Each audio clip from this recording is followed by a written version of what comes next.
მოგესალმებით, თქვენ უყურებთ net გაზეთის პირდაპირ ეთერს, ჩვენ ახლა ვიმყოფებით თბილისის საქალაქო სასამართლოს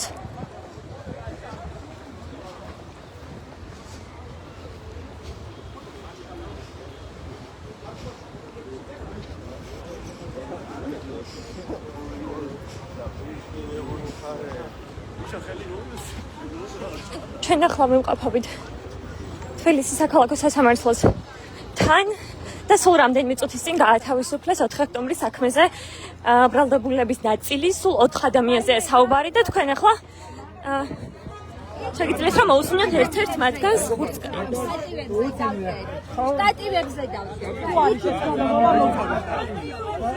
მე მინდა თავისუფლება ვუსურვო ყველა დარჩენილ სინდისის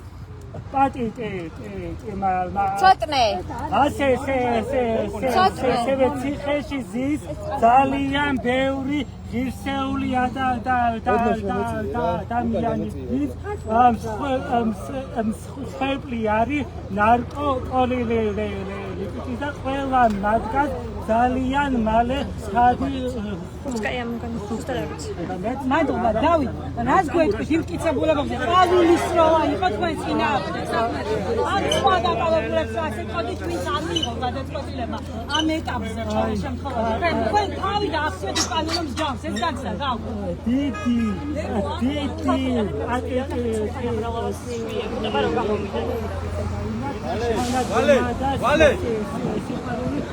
ვალე აქ მოდია მადლობა დავით კაიას პირველი განაცხადება მოიწია ნინი სტატივებზე როგორც უკვე გითხარით, სულ რამდენიმე წუთის წინ მოსამართლე ჯვებენ აჭყებიამ გაათავისუფლა პირდაპირ დარბაზიდან 4 ოქტომბრის საქმეზე ბრალდებულთა ნაწილი, სულ 8 ადამიანზე არის საუბარი, რომლებიც გამოვიდნენ დარბაზიდან. ისინი ამ წუთებში არიან სასამართლოს ეზოში, სადაც გადაღების უფლება მოგეხსენებათ ჟურნალისტებს არ გვაქვს, ამიტომ ჭიშკრებთან ველოდებით მათ იმისთვის რომ გამოვიდნენ და პირველი კომენტარები გააკეთონ. 8 თვეა ეს ადამიანები არიან ციხეში. და 8 თვიანი პატიმრობის შემდეგ დღეს საპროცესო შეთანხმების საფუძველზე გაათავისუფლდნენ. მე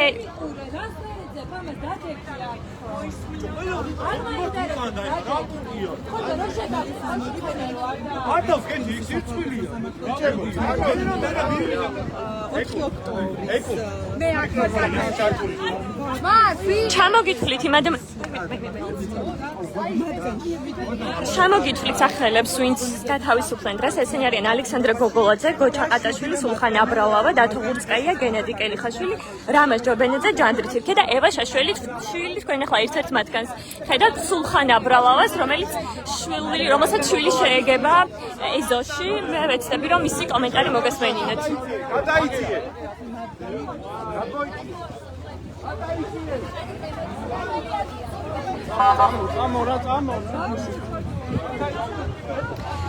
არის სურვა მან კომენტარის გაკეთება მედიასთან. ეს არის სულხან აბრალავა, რომელიც 8 თვიანი პატიმრობის შემდეგ გათავისუფლდა და სასამართლო ეზოში მას შეეგება საკუთარი შვილი კადრში.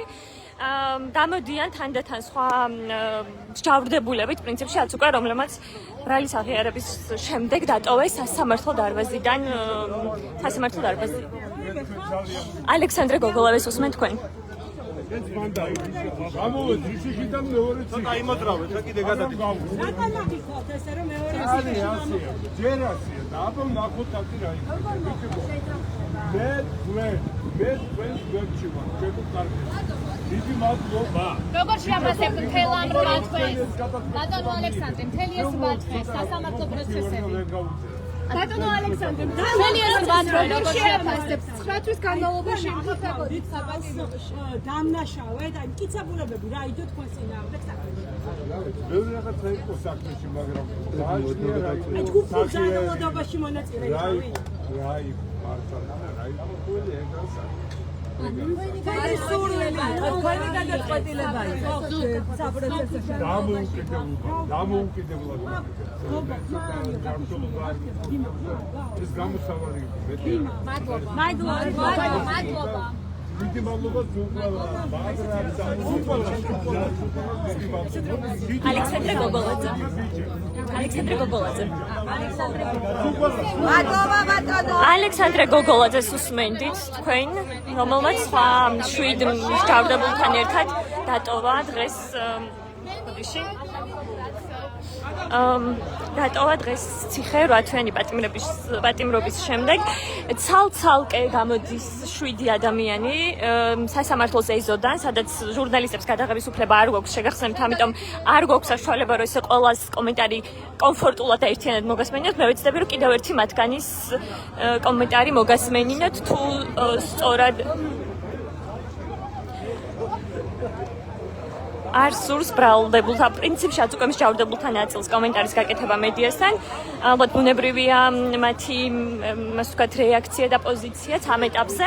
მე ვეცდები რომ კიდევ ერთხელ ჩამოვთვალო მათი სახელები უფრო მკაფიოდ, რომ თქვენთვის ცნობილი იყოს ვინ გათავისუფლდა დღეს. ესენი არიან ალექსანდრე გოგოლაძე, გოჩა ყატაშვილი, სულხან აბრალავა, დათო გურცკაია, გენედი კელიხაშვილი, რამაზ ჯორბენაძე, ჯანდრი თირქია და ევა შაშიაშვილი. ეს უკანასკნელი ისედაც გათავისუფლებული იყო გირაოს სანაცვლოდ 2025 წლის 31 დეკემბერს, აი ახალ წლამდე ერთი დღით ადრე გაათავისუფლეს ევა შაშიაშვილი ჯანმრთელობასთან დაკავშირებული საფუძვლებით, ასე ვთქვათ და გარდა ამისა ევა შაშიაშვილი იყო პირველი, რომელმაც აღიარა მისთვის წარდგენილი ბრალი, ამიტომ ის გირაოს სანაცვლოდ იყო გათავისუფლებული ფაქტობრივად უკვე 2026 წლიდან. დანარჩენი 7 ბრალდებული, რომელთა სახელებით ჩამოვთვალე ამ დრომდე იყო პატიმრობაში დაკავების დღიდან დღემდე, ანუ უკვე 8 თვეა და 8 თვის თავზე მათ გააფორმეს საპროცესო შეთანხმება პროკურატურასთან.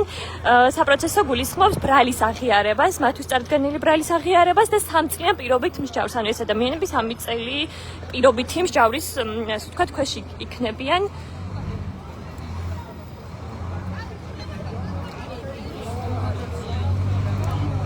მუხლი, ორი სხვადასხვა მუხლით ედავებოდა პროკურატურა ორი სხვადასხვა მუხლის დარღვევას ამ ადამიანებს.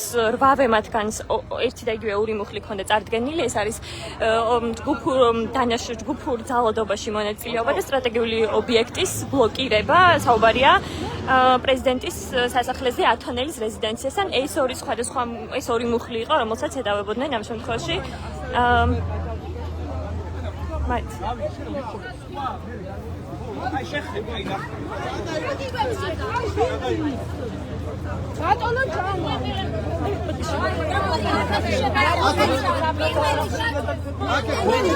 არ გადავარდეთ.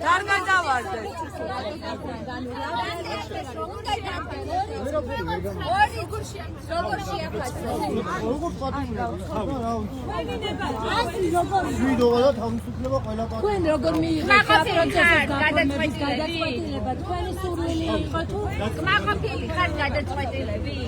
საპროცესო შეთანხმება. როგორ შეაფასებთ იმ 8 თვეს რაც მოგიწია თქვენ თორემ ციხეში ეს სასამართლოში განხილვები?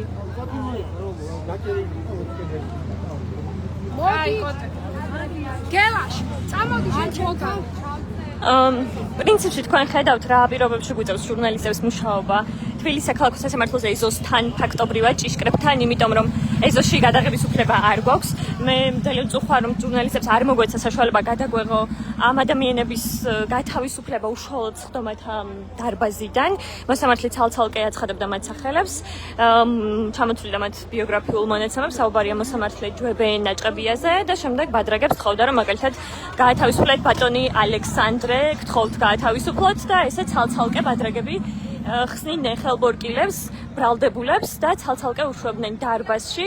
მას შემდეგ რაც ხელბორკილებს მოხსნიდნენ ბადრაგები, ისინი გადმოდიოდნენ დარბაზში დამსწრეების, ასე ვთქვათ, სივრცეში, სადაც ვისხედით ჟურნალისტები და სადაც ისხდნენ მათი ოჯახის წევრები და უკვე ხელბორკილების გარეშე, ასე ვთქვათ, ჯდებოდნენ სასამართლო სხდომათა დარბაზში, იქამდე სანამ 8 მათგანის სახელი არ გამოაცხადა მოსამართლე ჯვებენ ნაჭყებია. მე კიდევ ერთხელ ჩამოვთვლი მათ სახელებს: ალექსანდრე გოგოლაძე, გოჩა ყატაშვილი, სულხან აბრალავა, დათო გურცკაია, გენედი კელიხაშვილი, რამაზ ჯორბენაძე, ჯანდრი თირქია და ევა შაშიაშვილი. მათმა უმეტესობამ პრინციპში არის სურვა დღეს გამოსვლისთანავე კომენტარის გაკეთება მედიასთან. რამდენიმე მათგანი გაჩერდა მხოლოდ ჟურნალისტებთან, მაგალითად ალექსანდრე გოგოლაძემ, რომელმაც თქვა ერთი ციხიდან გამოვედი და მეორე ციხეში აღმოუჩნდიო. ასე შეაფასა მან ქვეყანაში არსებული, ასე ვთქვათ, პოლიტიკური ვითარება, თუმცა უფრო ვრცლად მას კომენტარი არ გაუკეთებია. მათ ოჯახის წევრები ელოდებიან პრინციპში ელოდებოდნენ და მათთან ერთად ძირითადმა ნაწილმა უკომენტაროდ დატოვა სასამართლოს მიმდებარე ტერიტორია.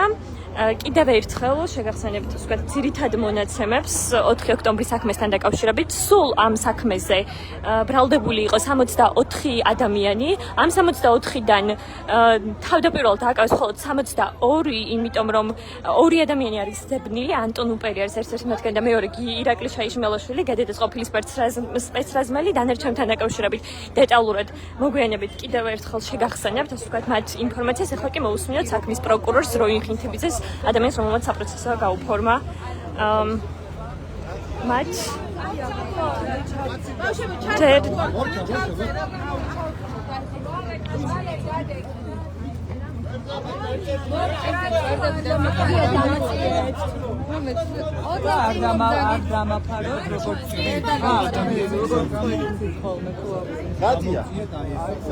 კეფამდე ნუ ავალ აი აქ რომ დადგე მადლობა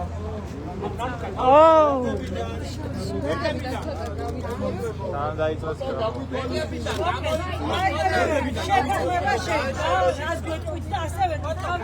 ისაც არ მიუღია და არ მოგმაროს, მაგრამ კიდევ შანსი რომ გამოიყენონ ეს შესაძლებლობა. ნანუკა გამოიწოდილები დაგროვეს მაგალითად საყარაულო. ისმო. ავი ნანუკა. აკუნა გაიწო.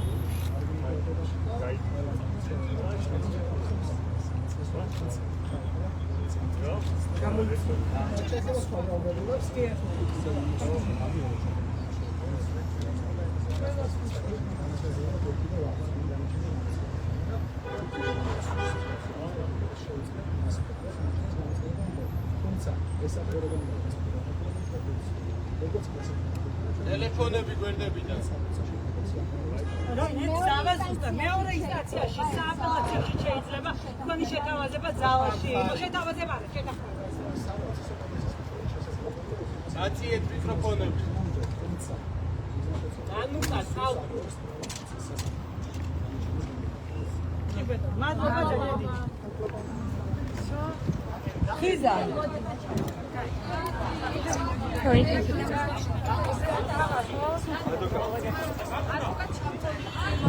თქვენ უსმენდით პროკურორს, საქმის პროკურორს, 4 ივნისის საქმის ერთ-ერთი პროკურორია ეს, რამდენიმე პროკურორი მუშაობს ამ საქმეზე, როინ ხინთებიძე, რომელმაც თქვა, რომ საპროცესო გაუფორმებს იმ ადამიანებს, იმ ბრალდებულებს, რომლებმაც აღიარა და მოინანია, აღიარა მათთვის წარდგენილი ბრალი და მოინანია, ასე ვთქვათ, დანაშაული და მან თქვა, რომ ადამიანებს, სხვა ბრალდებულებსაც, რომლებთაც ჯერ არ აქვთ გაფორმებული საპროცესო, ასევე შეიძლება სამომავლოდაც გაუფორმდეთ საპროცესო იმ შემთხვევაში, თუ ისინი დათანხმდებიან ამ პირობს. თავარი პირობა, როგორც მოგეხსენებათ, კანონმდებლობის მიხედვით, საპროცესო კანონმდებლობის მიხედვით არის წარდგენილი ბრალის აღიარება, თუმცა აქ მთელი ამ ხნის განმავლობაში, ამდენი თვის განმავლობაში, სანამ ეს საქმე განიხილებოდა, იყო საუბარი იმაზე, რომ პროკურატურა ბრალდებულებს ხოვდა არა მხოლოდ მათთვის წარდგენილი ბრალის აღიარებას, არამედ სხვა ბრალდებულებისთვის ხელის დადებას, ასე ვთქვათ, თუმცა საბოლოო ჯამში, რა თქმა უნდა, ეს ყველაფერი არის რაღაცა, ისე ვთქვათ, შიდა საუბრები, რომლებიც ოფიციალურად არ დასტურდება, საბოლოო ჯამში, რაც ფაქტად გვაქვს და ფაქტად მივიღეთ, არის ბრალდებულები, რომლებსაც გაუფორმდათ საპროცესო, 20-ზე მეტი არის მათგანი, რომლებსაც საბოლოო ჯამში საპროცესოს გაუფორმებენ და ამ 20-ზე მეტიდან დღეს გათავისუფლდა 8 მათგანი. მომდევნო დღეების განმავლობაში სავარაუდოდ უკვე პარასკევს შეიძლება გათავისუფლდეს დანარჩენები და კიდე მომდევნო კვირას გათავისუფლდებიან მოკლედ ადამიანები, ბრალდებულთა ის ნაწილი, რომლებიც დათანხმდნენ საპროცესო შეთანხმებას. ანუ ეს ყველაფერი უკვე დაახლოებით 20-ზე მეტ ადამიანზეა საუბარი, ვინც საპროცესოს დათანხმდა, თუმცა პროცედურულად ეს ყველაფერი იწელება, ამიტომ დღეს მხოლოდ 8 მათგანი გამოვიდა, მიმდინარე კვირის განმავლობაში გამოვა დაახლოებით 7 თუ 8 კიდევ მომდევნო კვირასაც და ეს შემდეგ იმის მიხედვით უკვე აი იმ შეთანხმებას პროკურატურასა და ბრალდებულებს შორის მოსამართლე როდის და რა ფორმით დაადასტურებს. მოკლედ გეტყვით 4 ივნისის შესახებ ძირითად მონაცემებს, რაც უნდა იცოდეთ იქამდე სანამ დაგემშვიდობებით. სულ 64 ადამიანი წარუდგინეს ბრალი 4 ოქტომბრის საქმეზე, მათგან 2 ადამიანი არის ძებნილი დღემდე. ანტონ უპერი, რომელიც ბრალდებულია ამავე ჯგუფის ფარგლებში, რომელიც ჯგუფის წევრებიც დღეს გაათავისუფლეს.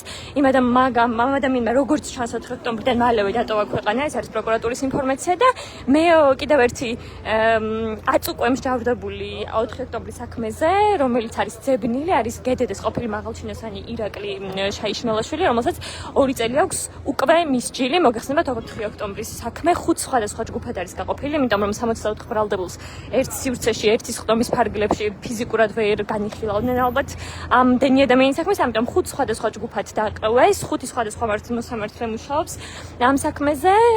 არის 10 პირიანი, 12 პირიანი, 14 პირიანი, ასე ვთქვათ, საქმეები, მის მიხედვით თითოეულ ჯგუფში რამდენი ბრალდებულია. დღევანდელ ჯგუფში ადამიანები, რომლებიც დღეს გათავისუფლდნენ, ეს იყო 14 პირიანი ჯგუფი. ამ 14-დან გათავისუფლდა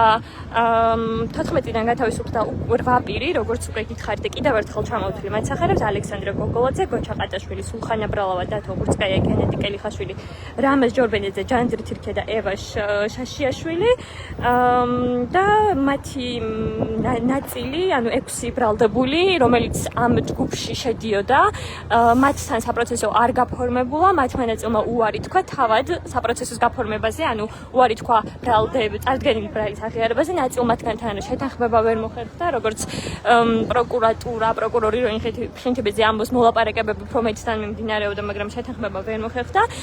ბრალდებულები, რომლებიც ამავე ჯგუფის წევრები იყვნენ, ანუ ამ ადამიანებთან ერთად იყვნენ დაკავებულები, თუმცა დღეს არ გათავისუფლდნენ, იმიტომ რომ მათ უარი თქვეს ბრალის აღიარებაზე, არიან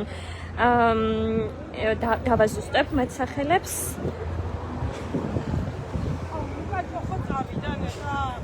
დავით შხენტი, კახაბერ მჟავანიძე, კონსტანტინე კოკაია, გოგი ჩახუნაშვილი, ია დარახველიძე და დავით ტურა. ეს არის 6 ადამიანი, რომელიც ამ ადამიანებთან ერთად იყვნენ ერთ ჯგუფში, ერთ და იგივე ბრალის ქვეშ, თუმცა მათ უარი თქვეს, ასე ვთქვათ, ან მათთან ვერ მოხერხდა საპროცესოს გაფორმება, ამიტომ ის ადამიანები რჩებიან ციხეში, რჩებიან პატიმრობაში და ალბათ უახლოესი კვირების განმავლობაში მოსამართლე გიორგი გელაშვილი გამოიტანს უკვე განაჩენს მათთან დაკავშირებით და ისინი ან დარჩებიან ციხეში, თუ მათ პატიმრობას მიუსჩიან, ან გათავისუფლებიან, თუ სხვა რაიმე ფორმას მიუსჩიან, ასე ვთქვათ, ან თუ გაამართლებენ, გატოვებენ ციხეს თავისთავად. ასეთი არის ვითარება ამ ეტაპზე თბილისის საქალაქო სასამართლოსთან. პრინციპში ყველა ადამიანი, ყველა ბრალდებული, უკვე მსჯავრდებული, ვინც გათავისუფლდა და წასულია, დატოვეს მათ ნაწილ უმეტესობამ კომენტარის გარეშე და მხოლოდ რამდენიმე მათგანმა გააკეთა მოკლე კომენტარი მედიასთან. ამიტომ დაგემშვიდობებით, დიდი მადლობა ყურადღებისთვის. თქვენ დარჩით ნეტგაზეთზე, თვალიადევნეთ ნეტგაზეთის ვებგვერდს, სოციალურ ქსელში გვადევნეთ თავი, სხვადასხვა სოციალურ ქსელებში და ჩვენ დეტალურად მოგაწვდით आज უკვე წერილობით, ვიდეოების სახით, ფოტოების სახით ინფორმაციას, როგორც დღეს სასამართლოში განვითარებული მოვლენების შესახებ, ისე სხვა მიმდინარე სიახლეების შესახებ. დიდი მადლობა.